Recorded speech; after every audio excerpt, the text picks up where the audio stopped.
हरे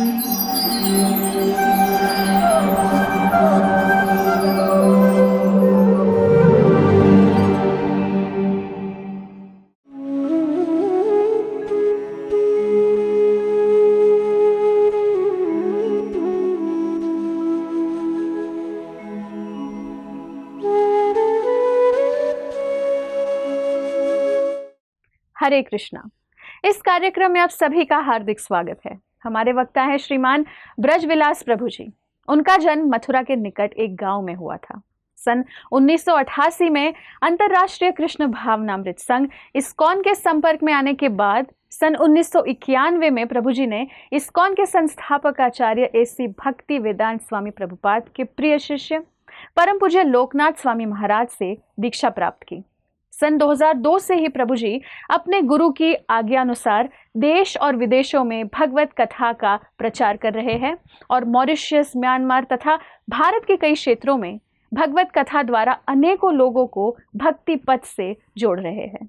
तो आइए श्रवण करते हैं श्रीमान ब्रजविलास प्रभु जी के श्रीमुख से। धन्यवाद। हरे कृष्णा। हरे कृष्ण। सुखदेव गोस्वामी भगवान श्री कृष्ण की जब इस प्रकार दिव्य लीलाओं का वर्णन कर रहे हैं,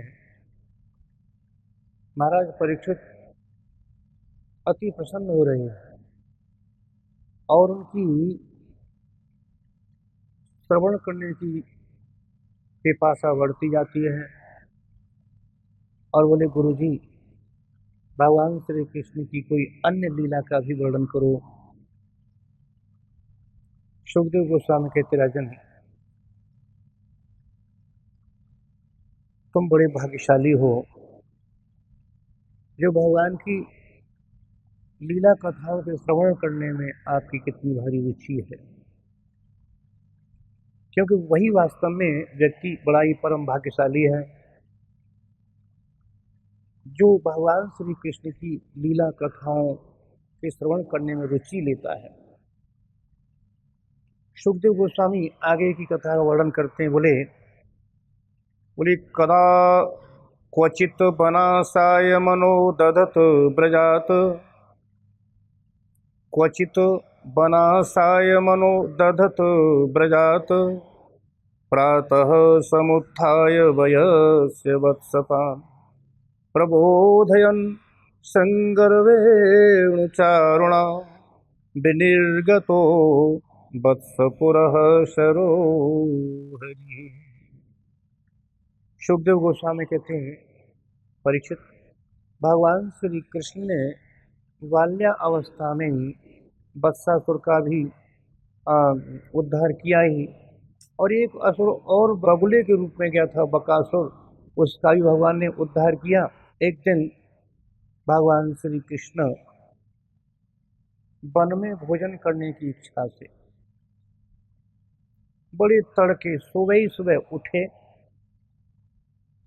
और अपनी बांसुरी के द्वारा और सिंगी के द्वारा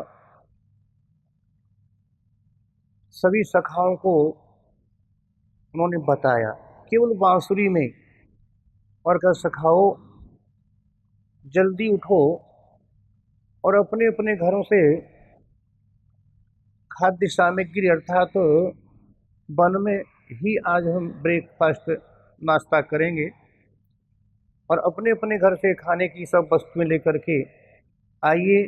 तो सखाओं को सब कुछ भगवान ने इस प्रकार बताया। तो सखा अपने अपने घर से खाने का सब सामान लेकर के अपनी पोटली में बांध करके और कन्हैया के द्वारे पर आए। भगवान श्री कृष्ण अपने सखाओं के साथ में जाने की तैयारी करते हैं तो मैया यशोदा बोली, लाला और इतनी जल्दी?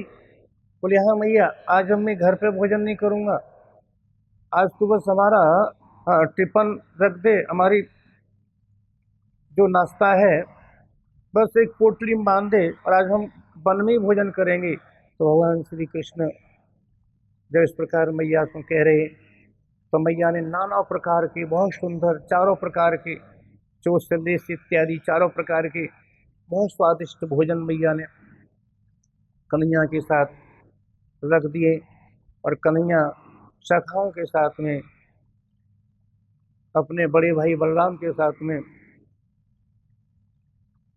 बछड़ों को चराने के लिए वन में जा रहे हैं। वैसे जीव गोस्वामी कहते हैं कि उस दिन बलराम जी साथ में नहीं थे, क्योंकि भगवान जानते थे आज एक बड़े भारी सर्प का उद्धार करना है, तो किसी कारणवश बलराम जी उस समय नहीं थे। बलराम जी नहीं गए थे उस दिन। भगवान श्री कृष्ण अपने सखाओं के साथ में और बछड़ों को चराने के लिए जब वन में जा रहे हैं, सखा बड़े प्रसन्न हो रहे हैं, नाना प्रकार के खेल करते जा रहे हैं। सखा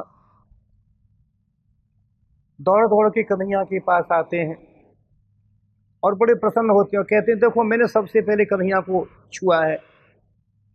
सखा दौड़कर कन्हैया को छूते थे, स्पर्श करते थे और बड़े प्रसन्न होते थे, जंप करते, उलते, प्रसन्न होते, देखो कन्हैया को सबसे पहले हमने छुआ है ना। इस तरह से बड़े आनंद ले रहे थे भगवान के सखा। नाना प्रकार के खेल भी कर रहे थे। कोई पक्षियों की बोली बोल रहा था, तो कोई मोरों की नकल कर रहा था, कोई बंदरों की नकल कर रहा था। नाना प्रकार के खेल खेल रहे थे, अति आनंद आ रहा था। यहाँ तक कि जब वो किसी एक स्थान पर बैठते थे तो एक दूसरे के बेंत को, गैया चराने वाली छड़ी को, या उनके जो छींके थे, छींके मतलब जो जिसमें उनके ब्रेकफास्ट रखे हुए थे, उनको उठाकर कहीं छुपा देते या एक दूसरे के पास रख देते थे और फिर मुस्काते थे कि देखो तुम्हारे छींके की इसने चोरी की है। इस तरह से बड़ा आनंद ले रहे थे। सुखदेव गोस्वामी कहते राजन वो सखा बड़े भाग्यशाली थे। क्यों? क्योंकि वो खेल खेल में ही भगवान श्री कृष्ण को अपने कंधों पर चढ़ाते थे और कभी कभी भगवान श्री कृष्ण के कंधों पर भी चढ़ जाते थे। कितने भाग्यशाली थे। सुखदेव गोस्वामी उन सखाओं के भाग्य की सराहना करते हैं और बोले यत पाद बहुजन्म कृस्रतो धृतात्मभिर्योगिभिर्याप्यलभ्य सैव यत् दृग विषय स्वयं स्थितः किं वर्ण्यते दिष्टमतौ ब्रजौ कसाम। सुखदेव गोस्वामी कहते परीक्षित ब्रजवासियों के भाग्य की सराहना कौन से शब्दों में की जा सकती है। कितने भाग्यशाली हैं ये ब्रजगोप, विशेषकर भगवान के सखा। अरे जिन भगवान के लिए बड़े बड़े योगी जिनका ध्यान करते हैं, मात्र उनके चरणों का ध्यान करते हैं, और भगवान श्री कृष्ण के चरण भी उन योगियों के ध्यान में आ जाए, कोई गारंटी नहीं। कितने कितने जन्मों तक तपस्या करते हैं योगी, और बड़ी भारी तपस्या करके भगवान के चरणों का ध्यान करते हैं, और वो भी ध्यान उनके हृदय में आ जाए, कोई गारंटी नहीं। और वही भगवान साक्षात श्री कृष्ण उन सखाओं के साथ उनकी आंखों के विषय बने हुए हैं, अर्थात सखा उनको देख करके बड़े प्रसन्न होते हैं। देख करके प्रसन्न ही तो क्या, उनके साथ खेलते हैं और ऐसे खेलते हैं, कभी भगवान श्री कृष्ण को अपने कंधों पर बिठा लेते हैं तो कभी वो भगवान श्री कृष्ण के कंधों तक पर बैठ जाते हैं। ऐसे बड़ी सुंदर दिव्य खेल खेलते हैं, बड़ा ही आनंद ले रहे हैं। उसी समय एक बड़ा भारी असुर, कंस का भेजा हुआ अघासुर, जो साक्षात पाप ही था, अघासुर अजगर के रूप में आया और दूर से देख रहा है भगवान श्री कृष्ण की उन लीलाओं को, जो सखा बड़े आनंद ले रहे हैं, भगवान श्री कृष्ण के साथ में खेल रहे हैं। पर वो दुष्ट ने विचार किया ठीक है, थोड़ी देर तुम और खेल लो, तुम बाद में मेरे पेट में, मेरे उदर में ही खेलोगे। वो दुष्ट ने ऐसा विचार करके ऐसा मन बनाया, इन सबको मैं अपने उदर में ही रख लूँगा। उनके खेल को देख करके वो प्रसन्न नहीं हो रहा, बड़ा ईर्षा कर रहा था। देखो कितने ये प्रेम से खेल रहे हैं, इनके खेल में अब मैं विघ्न डालूंगा। तो दुष्ट लोगों का स्वभाव होता है, वो किसी दूसरे के सुख को सहन नहीं कर सकते, किसी दूसरे के आनंद को सहन नहीं कर सकते थे। भगवान के सखा बड़ी आनंद में खेल रहे थे, बड़ी आनंद के साथ श्री कृष्ण के साथ खूब खेल कर रहे थे, परंतु उस अघासुर दुष्ट को अच्छा नहीं लगा, ईर्ष्या कर गया। क्योंकि दुष्टों का स्वभाव होता है, दुष्ट होते ही ऐसे, दुष्टों का स्वभाव होता है, दुष्टों का स्वभाव होता है कि दूसरों का नुकसान कैसे हो, दूसरों का अहित कैसे हो, दूसरों का अहित करने के लिए, दूसरों का नुकसान करने के लिए चाहे स्वयं उनको अपना नुकसान करना पड़े, परंतु दूसरों का नुकसान पहुंचाते हैं। ये उनकी विशेषता होती है दुष्टों की। एक बड़ा सुंदर दृष्टांत है कि एक व्यक्ति ने किसी से पूछा कि भाई हमारे घर थोड़ा धन की कमी है, और ऐसा कौन सा उपाय हो, कौन से देवता की पूजा करें जो जल्दी प्रसन्न हो जाए और हमारे घर में खूब धन आ जाए। तो किसी ने कह दिया कि भगवान शिव बहुत जल्दी प्रसन्न हो जाते हैं, वो आशुतोष हैं, थोड़ी सी उनकी कोई सेवा कर दे, उनके ऊपर कोई जल, कोई घास, आक धतूरा कुछ भी चढ़ा दो, बड़ी जल्दी प्रसन्न हो जाते हैं। तो उसने कहा ठीक है। तो उस व्यक्ति ने, परंतु ईर्ष्यालु बहुत था, उस व्यक्ति ने जाकर के भगवान शिव की पूजा की, कुछ दिन तक जल चढ़ाता रहा और भगवान जल्दी प्रसन्न हो गए। भगवान शिव बोले, अरे भाई तुम्हें क्या चाहिए, बोलो क्या चाहते हो। क्योंकि भगवान जो शिव हैं महावैष्णव है, हमेशा हरि नाम का जप करते रहते हैं, हरे कृष्णा कृष्ण कृष्ण हरे हरे, हरे राम राम राम हरे हरे। महामंत्र ये जप तुम्हेशु काशी मुक्त हेतु उपदेशु। भगवान शिव जी, भगवान भोलेनाथ हमेशा इस महामंत्र का जप करते रहते हैं, और जो कोई उनका भक्त उनकी पूजा सेवा करता है, उनकी आराधना करता है, तो उस भक्त को जो भी चाहता है, कहते हैं क्या चाहिए मांग और मेरा पीछा छोड़, मुझे मेरे प्रभु का जप करने दे, जो चाहिए तू मांग। तो भगवान शिव अपने भक्त को जो चाहिए वो दे देते हैं और कहते हैं मेरा डिस्टर्ब मत कर, मुझे मेरे प्रभु का जप करने दे। भगवान हमेशा शिव हरि नाम का जप करते रहते हैं, और जो उनका भक्त मांगता है उसी वस्तु दे देते हैं। तो उसी प्रकार भगवान शिव की जब भक्ति की दुष्ट पुरुष ने, और भगवान प्रसन्न हुए, तो भगवान ने कहा कुछ मांगो। तो उसने क्या मांगा, बोला प्रभु मांगना क्या है, हमारे घर में किसी प्रकार का धन है नहीं और कोई साधन है नहीं, हमारे घर का ठीक से खर्चा पानी भी नहीं चलता, हाँ ऐसी कोई व्यवस्था करो जिससे हमारे घर में खूब धन आए।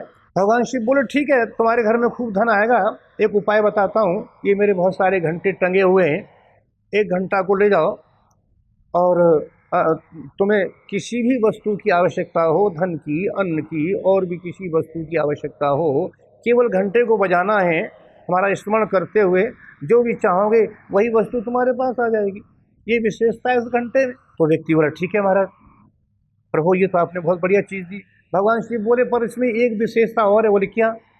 भाई देखो इसमें एक विशेषता ये है कि तुम जो भी वस्तु इससे मांगोगे वो तुम्हारे घर में आ जाएगी, परंतु जो तुम्हारा पड़ोसी होगा, पड़ोसी के पास दुगनी पहुंच जाएगी। अब वो व्यक्ति तो बहुत ईर्ष्यालु था, पड़ोसियों से बहुत चिढ़ता था, वो सोचता था कि पड़ोसी हमसे आगे क्यों बढ़ रहे हैं, हम पड़ोसियों से दुगने हो जाएं, ऐसा सोचता था। अब उसने जब सुना कि पड़ोसियों के घर दुगनी वस्तु आ जाएगी तो बड़ा चिंतित हो गया।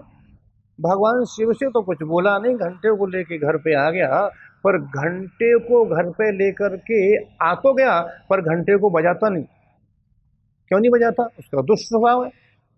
उसका दुष्ट स्वभाव है कि मैं कोई भी वस्तु मांगूंगा तो मेरे घर में आएगी एक और पड़ोसी घर में पहुंच जाएगी दो, डबल पहुंच जाएगी। तो पड़ोसी तो फिर हमसे आगे ही रहे, पड़ोसी तो आगे ही रहे थे, और पड़ोसी कैसे डाउन हो, पर वो मेरा तो इच्छा ऐसी है।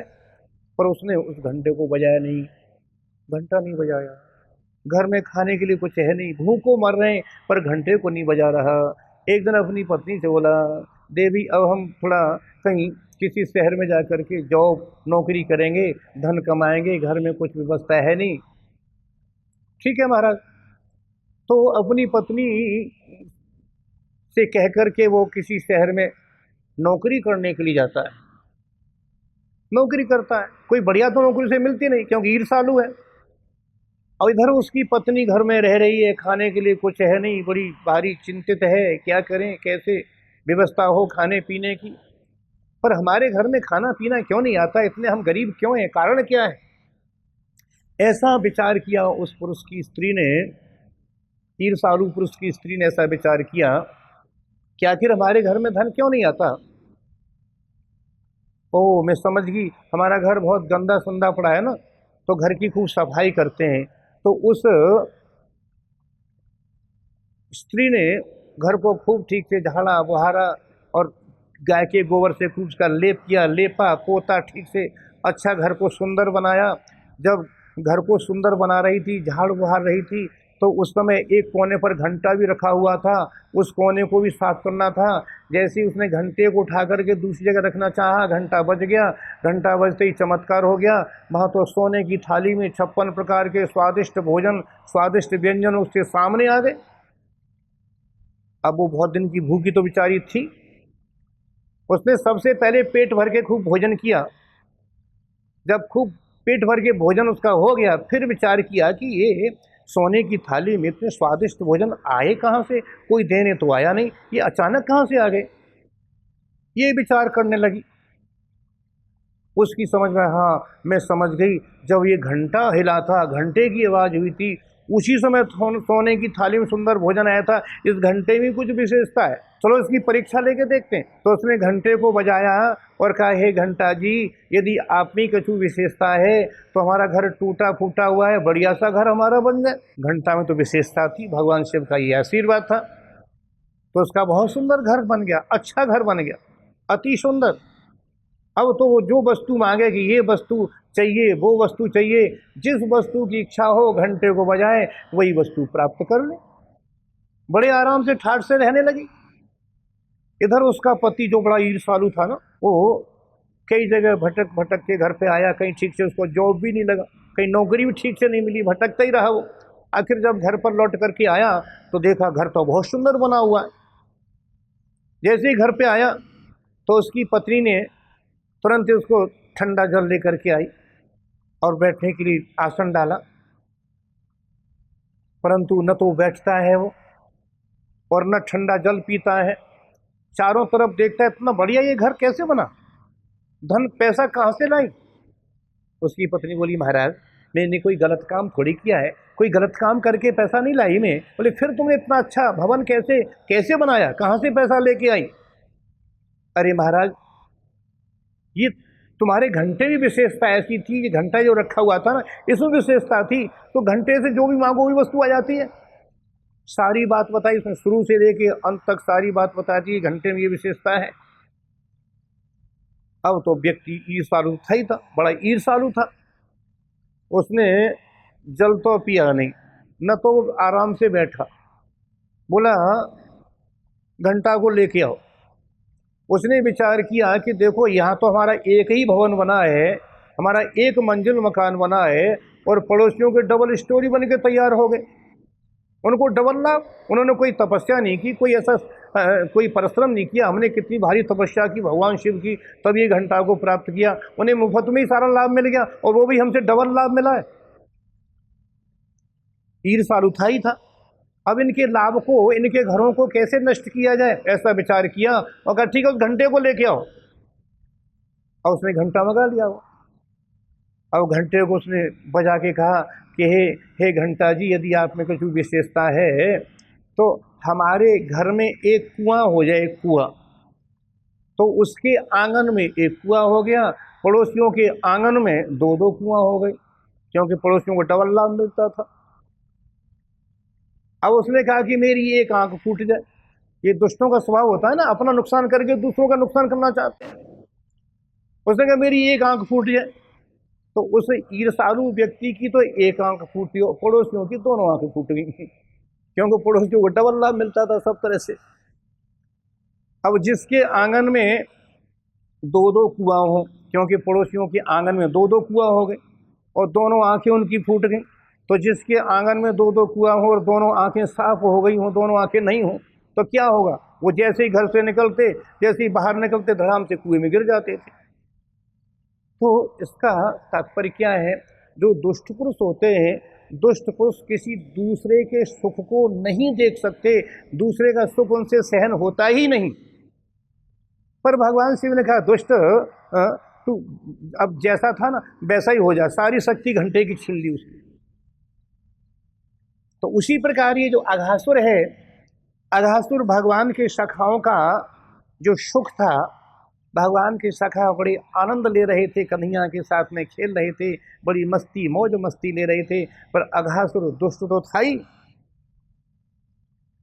महापापी था। उससे उन सखाओं के सुख को नहीं देखा गया। मन में विचार किया ठीक है अब तुम मेरे पेट में आकर के तुम उछलना कूदना यही खेल करना, तब तुम्हारे सुख को देखूंगा कितना तुम आनंद ले रहे हो। ऐसा विचार करके अघासुर ने मार्ग में अपने दोनों जबड़े फैला दिए और जीव को ऐसा फैला दिया मानो कोई बहुत बड़ा राजमार्ग हो, अति सुंदर। एक जोड़ा जमीन पर, एक जोड़ा आकाश पर, इतने मोह को फैला दिया। और भगवान के सखा बड़ी मस्ती में खेलते जा रहे थे, बड़ा आनंद तो ले ही रहे थे। सखाओं ने अचानक देखा, अरे अरे देखो, अरे भैया देखो ये इतनी बड़ी ये गुफा कहाँ से आ गई, और कितनी सुंदर गुफा है, ऐसी सुंदर गुफा है मानो किसी विशाल अजगर का ही मुख हो गया, ऐसी उपमा भी दे रहे हैं। और देखो कितनी बढ़िया सड़क है, कितना बढ़िया राजमार्ग है, कितनी बढ़िया सड़क है, ऐसा लगता है मानो किसी अजगर की जुब्बिया ही हो गया, किसी अजगर की जीव हो गया, इतना सुंदर राजमार्ग है। और देखो जो उसकी जो अजगर के दांत थे ना, देखो कितनी बढ़िया खुंटी है इस पर, और इसके अंदर से ऐसी ऐसी ऐसी दुर्गंध सी वायु आ रही है मानो अजगर के पेट में कोई जीव जंतु सड़ गए हो, उनकी आवाज उनकी दुर्गंध आ रही हो। पर ये गुफा बहुत सुंदर है, चलो उसमें खेलते हैं। कुछ सखा बोले यदि वास्तव में सचमुच ही अजगर हुआ तो कुछ सखा बोले यदि ये सचमुच में अजगर होगा तो हमारा क्या बिगाड़ लेगा, अरे हमारा कन्हैया हमारे साथ में है ना। जब हमारे कन्हैया ने बकासुर को बत्सासुर को इस तरह से मार दिया, पूतना को मार दिया, तो हमारा कन्हैया इसको ही मार देगा, ऐसे थोड़ी छोड़ेगा। फिर चिंता किस बात की, जब हमारा कन्हैया हमारे साथ में, किस बात की परवाह में, किस बात की चिंता। सखा ताली बजाते बजाते उस गुफा में घुस गए, अजगर के मुंह में घुस गए। इधर भगवान ने विचार किया देखो कैसी हमारे सखाओं की बुद्धि भ्रमित हो गई, जो काल के गाल में अपने आप ही घुस गए। जब सभी सखा अजगर के पेट में चले गए, भगवान ने विचार किया अरे मेरे सखा तो इसके अजगर के पेट में चले गए, अब ये इनकी मृत्यु हो जाएगी निश्चित रूप से, अब इनको कैसे बचाऊं। यदि अजगर को मारता हूं तो मेरे सखा भी इसके साथ मर जाएंगे, इसके पेट में ही मर जाएंगे। तो भगवान को तुरंत एक बहुत सुंदर उपाय आया, और भगवान भी उस अजगर के मुंह में जाने लगे। और अजगर भी देख रहा था कि जो हमारी बहन को मारने वाला, पूतना को मारने वाला, हमारे भाई बकासुर को मारने वाला जो दुष्ट है ना, भगवान को दुष्ट बता रहा था वो, और वो मेरे मुख में कब आए तब मैं अपने जबड़े बंद करूंगा। तो भगवान श्री कृष्ण स्वतः ही उसके मुख में जब प्रवेश कर जाते हैं, जब प्रवेश कर गए तो जबड़े उसमें अजगर ने दोनों जबड़े बंद कर लिए, और अजगर के जबड़े बंद हो जाने कौन खोल सकता है, पर भगवान तो भगवान है। इधर देवता आकाश मार्ग से सब कुछ देख रहे थे, देवता हाहाकार करने लगे, ओहो ये श्री कृष्ण इस अजगर के मुख में चले गए। देवता बहुत भयभीत हो गए, अति भयभीत हो गए। और जो कंस के अनुचर थे, गुप्तचर, वो ये देख करके बड़े प्रसन्न हो रहे हैं कि आहा देखो अब ये समाप्त हुआ। तो जो दुष्ट लोग थे बड़े प्रसन्न हो रहे हैं, देवता बहुत दुखी हो रहे हैं कि हमारे श्री कृष्ण इस अजगर के पेट में चले गए। देवता अब बहुत दुखी होकर के हाहाकार कर रहे हैं। इधर भगवान ने अपने उदर को बढ़ाया तो उसका गला रुंध गया, उसकी प्राणवायु, उसकी वायु सब रुक गई, प्राणवायु अपान वायु सब बंद हो गई, और उसका दम ही निकल गया, ब्रह्मांड से होकर उसका दम निकल गया। जैसे उसकी जीवन ज्योति निकली, उसकी प्राण ज्योति निकली। आकाश मार्ग में बहुत देर तक घूमती रही। इधर भगवान श्री कृष्ण ने देखा कि मेरे सखा इस अजगर की जठराग्नि से सब प्राय मृत्यु को प्राप्त हो चुके हैं। तो भगवान अपने सखाओं को लेकर के अजगर के उधर से बाहर आए और अपनी अमृतमयी दृष्टि से सखाओं को जीवन दान दिया।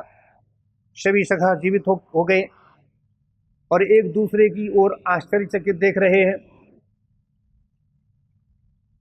सुखदेव गोस्वामी कहते राजन, इधर अघासुर की जो प्राण ज्योति निकली थी, काफी देर तक तो आकाश में घूमती रही, और जब भगवान श्री कृष्ण उसके उधर से बाहर आए तो उसकी प्राण ज्योति सबके देखते देखते भगवान श्री कृष्ण के चरणों में ही लीन हो गई। सुखदेव गोस्वामी ने जब ये बात कही तो महाराज परीक्षित बड़े एकदम चौंक पड़े, अचंभित हो गए और बोले, प्रभु, अरे जिन भगवान श्री कृष्ण की में समाहित होने के लिए बड़े बड़े योगी बड़ी बड़ी साधना करते हैं, तब कहीं उनको ये मुक्ति प्राप्त होती है। पर अघासुर दुष्ट था, भगवान को मारना भी चाहता था, और अघ मतलब पाप, ये तो साक्षात पाप ही है, मूर्तमान पाप है अघासुर। तो अघासुर का इस प्रकार मुक्ति कैसे हुई समझ में नहीं आई। सुखदेव गोस्वामी बोले, राजन जानते हो ये नंदनंदन श्याम सुंदर कौन है? ये साक्षात भगवान ही तो है। अरे जिन भगवान का केवल नाम मनुष्य को संसार बंधन से मुक्त कर देता है, और यहाँ तक कि भगवान ने कहा है, अंतकाले च मामेव स्मरण मुक्ता कलेवरम यह प्रियाति स मदभावम याति न अस्ति यत्र संशय। भगवान गीता में कहा है कि जो व्यक्ति अंतिम समय में और मेरा नाम स्मरण करते हुए अपने शरीर को त्यागता है तो मेरे भाव को प्राप्त होता है, अर्थात मुझे प्राप्त होता है, मेरे धाम को आता है। तो जब अघासुर ने तो स्वयं भगवान को अपने उदर में ही बिठा लिया था। अरे योगी तो भगवान को हृदय में ध्यान करते हैं, उसको साक्षात भगवान ही जब उसके उदर में जाके प्रवेश हो गए तो क्या उसकी मुक्ति में कोई संदेह है क्या? अर्थात कोई संदेह नहीं है। तो ये भगवान की भागवतता है, क्योंकि भगवान जिस पर क्रोध करते हैं उसका भी कल्याण करते हैं, और जिससे प्रेम करते हैं उसका भी कल्याण करते हैं। तो अघासुर को भगवान ने मोक्ष प्रदान किया। ये भगवान की दिव्य लीला है। हरे कृष्ण। ऐसे ही और भक्तिमय कार्यक्रमों के लिए देखिए हरे कृष्णा टेलीविजन, और इसे प्राप्त करने के लिए आप अपने केबल अथवा DTH ऑपरेटर से संपर्क करें तथा और अधिक जानकारी के लिए आज ही डायल करें 7666 839 839।